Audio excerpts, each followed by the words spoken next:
Hello, welcome to this video. Thank you so much for tuning in, sharing this now moment with myself and with one another.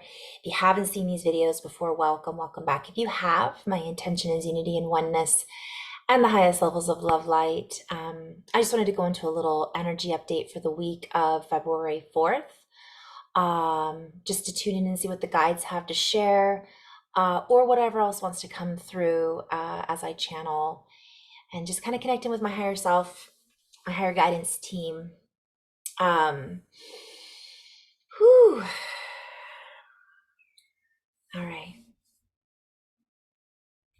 And so, as we feel the scope of how far out our energy is reaching, we find ourselves wanting to reach for more. And we are being encouraged to never stop reaching for more. Yet at the same time, we would like to share that you have reached a turning point, if you will. And so, therefore, some are still looking to reach beyond the extension of self, and yet, or extending beyond, I'm hearing the outreach program. We are sharing this because we invite those tuning in to continue to reach within. And as you reach within and look for whatever it is that floats your boat, so to speak, that keeps you on course, that makes you feel one with the center of your own universe, which is the heart center, which is bliss, which is love of family and friends, putting the feet on the sand, or finding awe at the sunset, or looking in beautiful landscapes and into the waters that cover the earth. While this may seem mundane to many, we are really encouraging everyone to continue to find these moments of bliss charged interaction to carry us all through these difficult times of transition and transmutation. For even though there are many who are consistently in their hearts, there are equally as many who are unable to find that inner spark.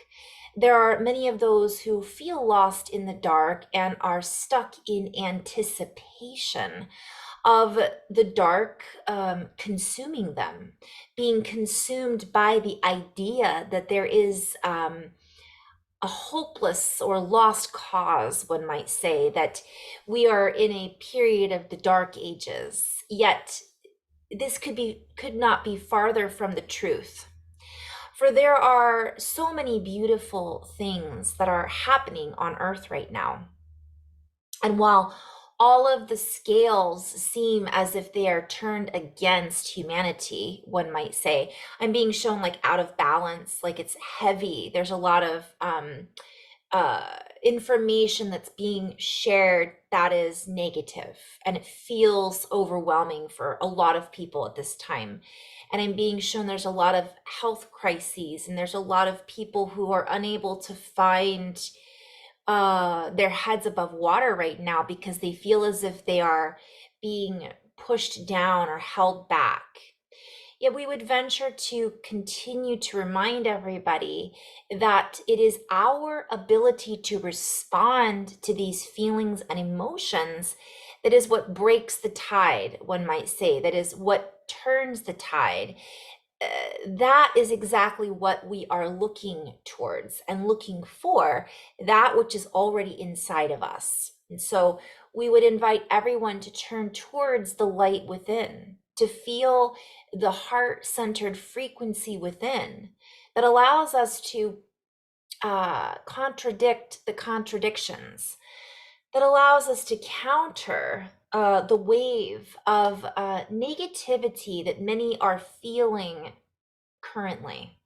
And this is also a play on words for the currents that are carrying us into our next trajectory or into our collective timeline of events has many twists and turns, yet it is simplified when we take a step back and we identify the charge that is seeking to carry us into this turn of events. So we would say that fear has been deeply embedded into the consciousness of the human collective. It is intertwined in the television directive. It is intertwined inside of the common conversations that many people are used to conversing about. Play on words. Um, I'm being shown that many people are bound to these conversations because it's a habitual programming and patterning that is easily identifiable. So we fall into these categories of conversation because we feel very at home in talking about these stories, because the stories have been part of our reality since we've been born, many of us. Yet, what is being birthed inside of the earth is not something that we hear many people talking about. We are not hearing about the many different inventions that are sweeping the nation, so to speak. We are only hearing what TikTok is telling us to talk about, which seems different than what the talking heads are saying on the talking tube, the television that is talking to you, and it is training the youth in order to seek more binding to these realities and false truths. And while some of it is positive, many of it is interlaced with an interwoven connectivity and interfacing with us in such a way that it creates more scattered energies, confusion, chaotic feelings, upswings, and pulling down.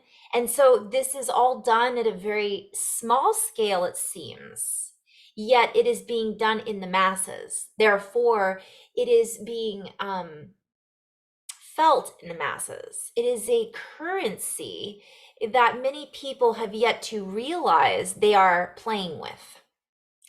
So, currency is electricity, it is a value system, it is a system of electronic frequency that tells us what to value, who to value, how to place this value. I'm hearing place your bets. And it creates a sensation within this system of the human that creates a habitual patterning and programming or addiction, one might say, to these qualifications. And this is all a play on words. And we play with the way in which we communicate this language for the way in which we are playing with this electronic activism. So that's a play on words, like it's activating certain feelings of needing to do this or needing to do that because of what we're being told needs to happen. So it is a fine line. And so therefore we must find our own line of currency that allows us to tune into the true line. Shukuwa e nishiki makai wa hanish. I'm gonna do a little light language here. Kushiwa et ishikunihi. It allows us to find our lifeline. It allows us to find the truth of what it is that we are connected to. And it allows us to disconnect from the disconnect that is seeking to bound us into a chaotic, I'm hearing chaotic transparency. So this is a play on words. For in our wishes to feel and see more transparency, we are seeing much more. Yet through this particular transparency, there is much that is also embedded and interwoven inside of this technology that still keeps us bound within what it is that we are seeing. For we are not truly seeing with eyes to see if we are lost in the transparency that we are looking in, looking through, the looking glass that we are connected in through and woven into. So I'm pausing for a moment. What I'm being shown, it's like, okay, there's a scene, I've talked about this before. If you've seen The Labyrinth, so if you haven't, this is going to be kind of weird and redundant, but in the movie The Labyrinth, she's dreaming. Oh, or we could use The Wizard of Oz, right? Same idea. We woke up in the dream.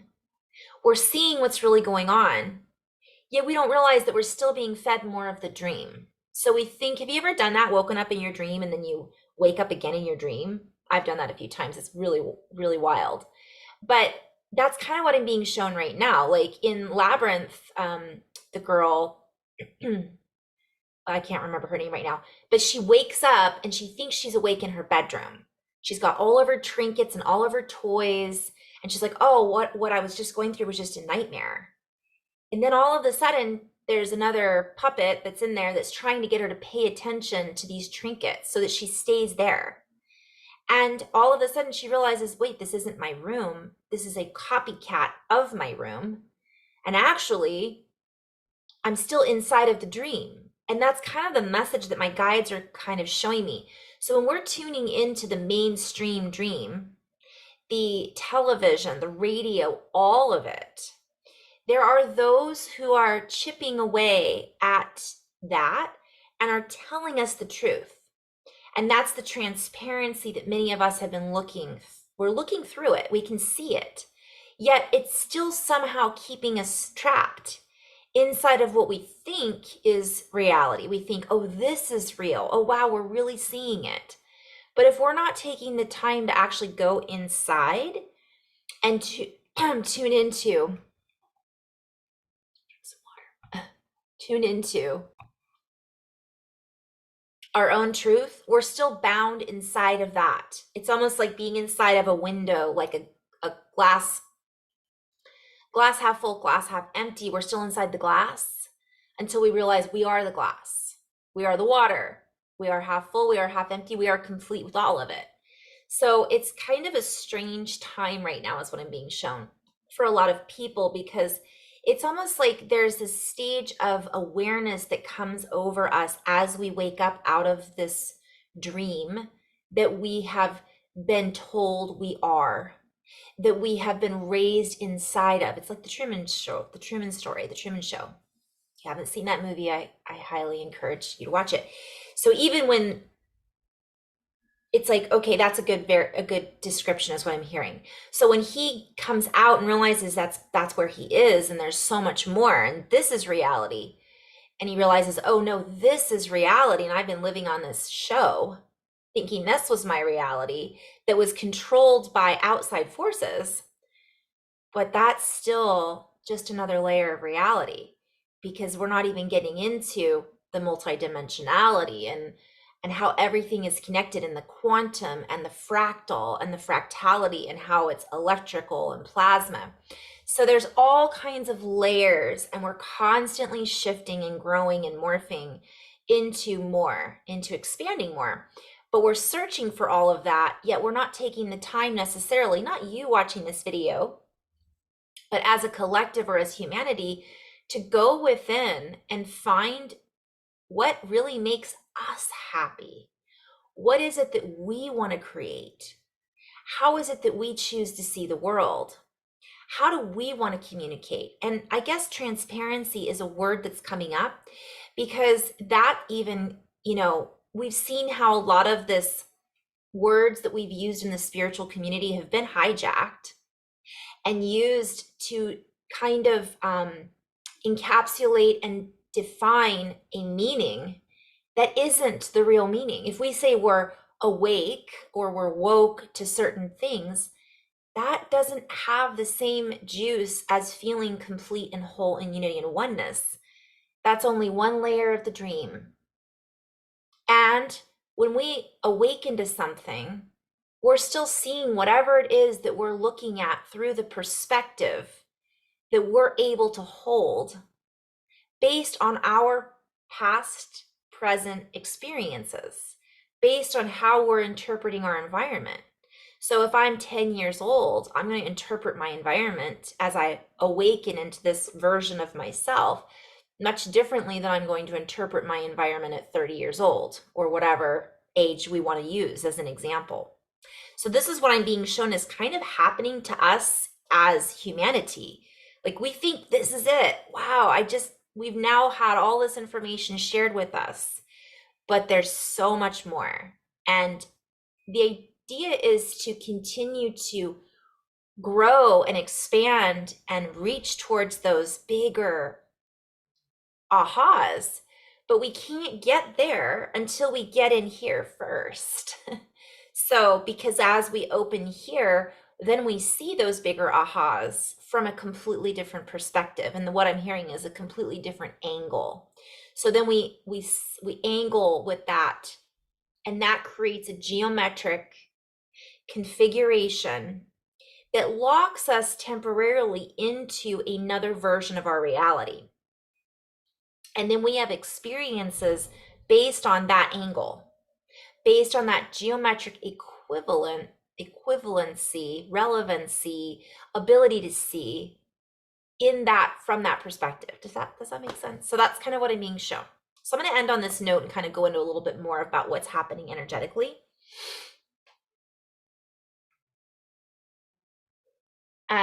The earth is going through a transitional awareness as well. So what's happening is she's transiting this particular orbiting, I don't know, system. I keep hearing the word ratio, racial distancing, like radial, not racial, but radiation, radial. I'm being called the share ratios. So let me just pause. Okay, so we'll play with this a little bit because I'm being called to play with this. So basically shows a ratio shows how many times one number contains another. So that's the definition according to Wikipedia. Consequently, a ratio may be considered as an ordered pair of numbers, a fraction with the first number in the numerator and the second in the denominator, or is the value denoted by this fraction. I feel like this is wanting to go into dimensionality. So a more specific definition in physical sciences, especially in metrology, which is the scientific study of measurement, okay? Ratio is the dimensionless quotient between two physical quantities measured with the same unit. There's no way I'm going to break this down. Sorry, guys, but I just want to play with this for a moment. So there's something having to do with the dimensions that were kind of, okay. So I'm going to talk about the layers here since we're talking about layers of reality. The first thing to recognize that I'm being called to denote is we are making up a ratio of humans. So the human collective, let's say, ratio that I think what my guides are kind of talking about here is, you know, if we use these numbers 4 to 3, the ratio with the height, how many times, like how many people are, let's say, aware and going within and waking up to a deeper sense of reality versus those who aren't. But that's not even the message. It's more about the energetic ratio, like the energy that is being stored within the human collective, that is being, I'm in flow right now, that is being exerted towards a particular reality, which means it's exerting it towards a particular dimension, a particular group of timelines, a particular, I'm hearing flower. So there's a lot going on here. So if we have a large group of people that are focusing on one particular directive, they're following that system, that is in alignment with a particular geometric equivalent or angleization that sets us up or sets up a particular reality construct. And this particular construction, it like a scaffolding, holds a quality to it. And that quality gives birth essentially to another version of reality. And so what is it that we are directing our flow of energy towards? So if enough of us can combine our forces, is what I'm hearing, but this is a play on words, like our foresight, our frequency, our ability to see with eyes to see objectively, we can then hold the angle and essentially create a curveball, is what I'm hearing. And then this curveball allows that to be avoided. And that false system, which isn't false once enough people focus on it, it becomes embedded within an energetic corresponding angle, node, conjunction point that then creates more scaffolding to allow us to sit within. And that's that transparency. It's like inside of something, but it's not really the entire picture. It only gives us the ability to see through to a certain angle.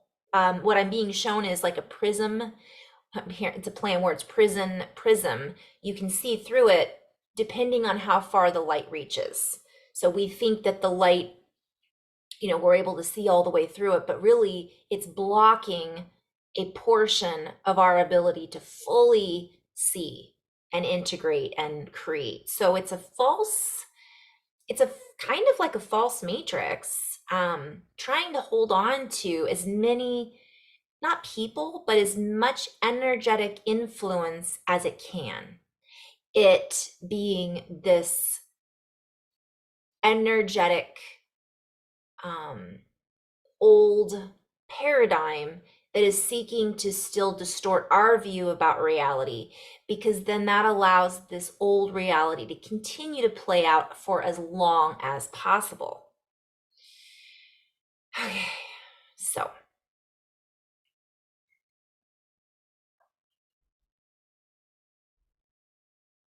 I'm just kind of go back into play on words. I'm hearing something about a looping mechanism.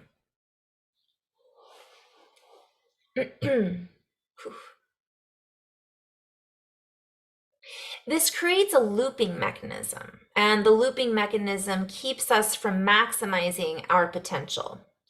It keeps us from reorganizing together.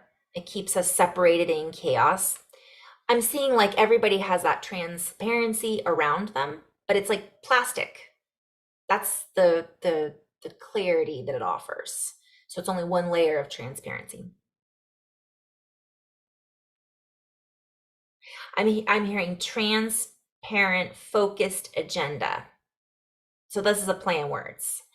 But I'm being called to just kind of flow with this for a moment. So the choice points then that we see are only part of what we really have access to in the wholeness of reality, in the scope of reality. So instead, we make choices based on what we think is available to us, based on our perception or perspective on where we are looking, and also how we view what it is that we are looking through at. And this creates a distortion in the sense we cannot fully see and have full accessibility to what's really available to us. Instead, we continue to play in smaller numbers. We continue to play with the numbers that are being handed out to us. So I'm being shown standing at like a line at the deli, and you're given a number. And let's say the line is, your number 20. But we're being given those numbers from like a lottery system, but it only has a certain amount of numbers. So there's actually more, but we're only being shown, well, this is where you can play. And we don't realize any different, when we're only focusing on that. And so we're encouraging all humans, I'm hearing calling all humans, to access their deeper resources, their ability to get past the landscape that is being projected onto the human abilities. This landscape that is being pushed into reality, we'll say, pushed into our view, forcing us from one perspective to look at it, is there. And behold, it is glorious in many ways, because it is, I'm hearing sensually, like it pulls on our senses, so it keeps us landlocked in that landscape. We're looking around and it feels interesting. It's like you can't go from watching a bunch of exciting TV shows to watching a boring documentary because you think this is boring. I want to go back to this exciting television show. It's the same idea. We're sharing this because it's about to heat up. And some might say it's already been brought. But we would venture to say, bring it on. There is much more that will be brought into the awareness of the human. And so we must continually go back within to really discern what it is that we are looking at, what it is that is coming across our table. And do we want to continue to play with that? And I'm being shown like a craps table or a gambling table or a roulette. For what is held within that particular wheel, being shown the roulette wheel, is keeping us staring at that wheel. All right. There is a host of many different energies that are on the way. This host of energies, I'm hearing host of all hosts, host of hosts, that I'm seeing like Hostess Twinkies, kind of delicious. But are they good for us? All right, I get distracted. There are a host of energies that are coming inbound to allow us to, or gift us with the ability to feel. And so these inbound energies stir up a deeper recognition, but also an ability to reorganize out of the scattered chaos and really feel.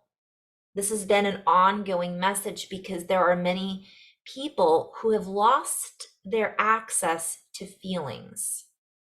They have lost their ability to recognize their own feelings and instead are stirred up by the fables that are being fed to them that they think are part of them. And there's many different layers to this. I'm being shown the stimuli. It's video games, television, the news, reading articles, conversations, politics, fear in the financials. I mean, it's ongoing. It's embedded in everything. So when we say people have lost touch, they have literally lost the sensation in their body to feel anything other than the sensationalism that has been force fed into the collective. And so many of us are finding ourselves asking for more, searching for more because of this disconnect. So we are encouraged to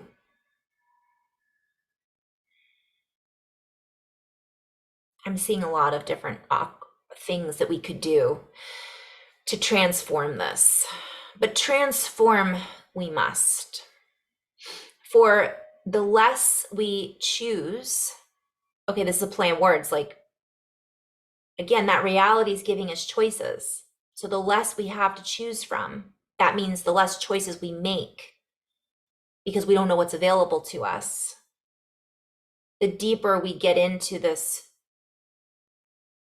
pit, we could call it, and I'm seeing technology. And by the way, technology is not a negative thing, but it can be if that's all we're focusing on. So it really is this kind of fine line I'm seeing between artificial and organic, because with the artificial, it's also a sense of, it's also kind of permeating our reality. Hello, the internet is a perfect example. You're watching this through technology. But the sensations that I'm sharing through this message might be able to be felt. We might have thoughts that are triggered from the words that I'm using. And that's what's happening in our landscape out around us. So really getting back into what is triggering us and why we aren't, we've been desensitized. Get back into the heart, get back into the senses. Oftentimes I'll work with someone and I see a picture of whoever I'm working with needing to work with their hands or smell or needing to watch something different or close their eyes and meditate more. So think of the five senses as what I'm being shown. And sight, sound, taste, smell, and touch. Those five senses, what I'm hearing, have been hijacked. Oh boy, this is a whole other video. So I might have to split this up into a second video, but let's talk about this and we'll see. We have foods that we eat that have artificial flavors. And I'm going to use main brands that have all of these food coloring in it. They have monosodium glutamate. They have things that get us addicted to their product. We have sugar that is just pushed on us in everything, right? Why does this type of drink need 65 grams of sugar for it to really taste good?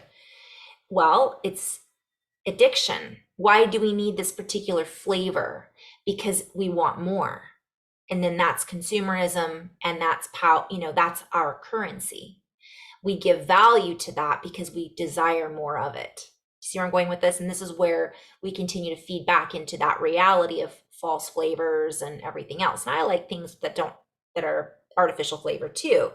But what if we were to make more choices that didn't, if we're only watching television, think about what ads are on television all the time. I'm not going to name names, but just for a moment, if you've ever watched The Office, let's say that as an example, every ad that's on there is for a soft drink that isn't soft, it's kind of hardcore sugar, snacks, desserts, all catering to keep us looking in that direction. And then we go, I'm craving, a candy bar right now. So it's all programming, which we know this, but let's get back to the senses. So we have our five senses, that's our taste. So that's been hijacked. Our smell has been hijacked by a lot of the scents that are put in our shampoos and our room sprays. I'm not going to name the ones that you use when you do your laundry. Okay. And that creates this response to like pheromones, we could say, or those types of things, perfumes. Rather than, and then a lot of the flowers that we would usually purchase, they don't smell as good because they're not grown naturally. I mean, it's this domino effect is what I'm being shown. The vision is clearly being hijacked by what we're constantly being fed on TV, billboards, radio, right? The music that is being played in the background of movies, it creates a frequency. This is also I'm going to go a little deeper because my guides are showing me radioactivity. They're showing me all of the frequencies that we aren't even aware of that are continually blasting us. So those are all of our senses. Touch, right? Now, touch is something a little different, but many of us are constantly touching our phones, right? That's, and with COVID going on, a lot of people were encouraged not to touch, not to hug, gloves on. I could go on and on.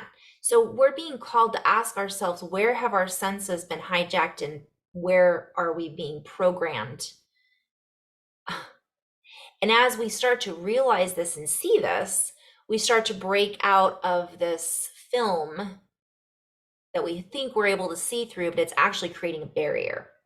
So we start to get back into our own senses. We sense what it is that we really are craving, which might be we're craving more sweets because we're addicted to sugar. As soon as we cut that out, we don't crave it anymore. Same thing with salt. I could go on and on. But also we're craving social media because we're not actually feeling fulfilled in our own everyday experience. And so we're being called to get out and go for a walk and maybe smell some real flowers. go out and go for a walk, really pet our dog and love our cat or whatever it might be. Um, Going to a place where you're allowed to pet wildlife, which I'm not encouraging zoos. I don't encourage animals to be kept in captivity, but there are places where the animals couldn't be rehabilitated. So now they're there living in a safe place because they were unable to be rehabilitated. They're missing an eyeball, or they're missing, they had a permanently broken limb, and now they can't survive in nature. So maybe get to those places and support that and interact with the animals. I could go on and on and on. Artwork, you know, finger paints, arts and crafts, working with the kids and playing there. I mean, there's just ways to be creative that we are just really being called to step back to simplicity as much and as often as we can to help break this cycle that is really pulling hard on us right now to keep us going in this particular timeline. So I'm gonna end on that note. I hope somebody found this helpful. And there's a lot of details I'm gonna go into. I think we'll talk a little bit more about some changes that are going on in the earth next time. I'm gonna try to go back and decode some of the messages that have come through about about some of the upcoming events that I think are going to potentially bring um, a lot of feelings of instability, right, coming up. And we're already experiencing that a little bit. So we'll talk about that maybe in the next video. But in the meantime, coming back into oneness with ourselves, coming back into our senses will help us feel stable amongst all of the instability that's being projected at us in our reality that is in the current stage of redeveloping into something new. So in love and light, guys, namaste.